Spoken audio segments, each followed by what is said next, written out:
Hi guys, welcome to my channel juice kitchen. আজ আমি বানিয়ে নিয়েছি দুধ পনির। আলু আর পনিরটা ফ্রাই করার জন্য দিয়ে দিচ্ছি সরষের তেল।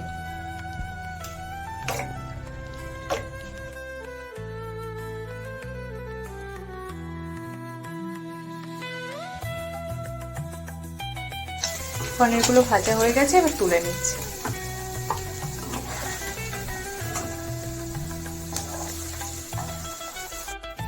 এই তেলেতেই ভেজে নেবো আলুগুলোকে।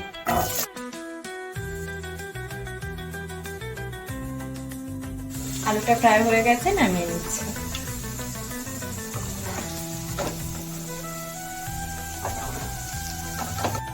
নিয়ে নিচ্ছি 2 চামচ পোস্ত, 3টে শুকনো লঙ্কা, কিছুটা আদা, এটা গ্রাইন্ডারে পেস্ট করে নেব।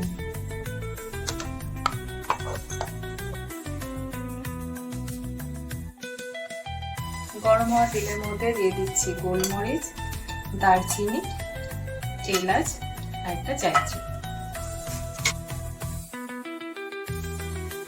এরপর দিয়ে দিচ্ছি কেটে রাখা টমেটো।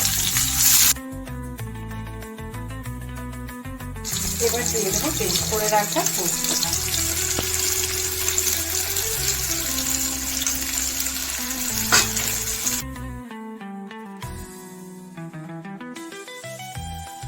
এবার দিয়ে দেবো 1 চামচ হলুদ গুঁড়ো, কাশ্মীরি গুঁড়ো লঙ্কা,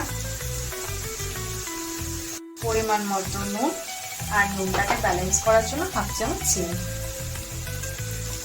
ভালো করে মিক্সড করে নেব।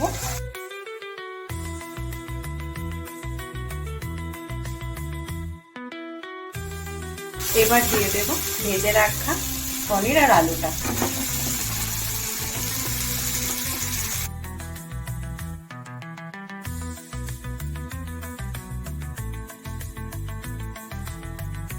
মশলাটা আলু আর পনিরের মধ্যে মেশানো হয়ে গেছে, এবার দিয়ে দেবো 1 কাপ দুধ। এবার দিয়ে দিচ্ছি পরিমাণ মতো জল। এবার 5 থেকে 7 মিনিট এটাকে ঢেকে নেব। দুধ পনিরটা ফার্স্ট টাইম ট্রাই করলাম, এই পদ্ধতিতে আপনারাও করুন, দেখুন, আশা করি ভালো লাগবে। ভিডিওটা ভালো লাগলে একটা লাইক করবেন আর আমার চ্যানেলটা সাবস্ক্রাইব করতে ভুলবেন না।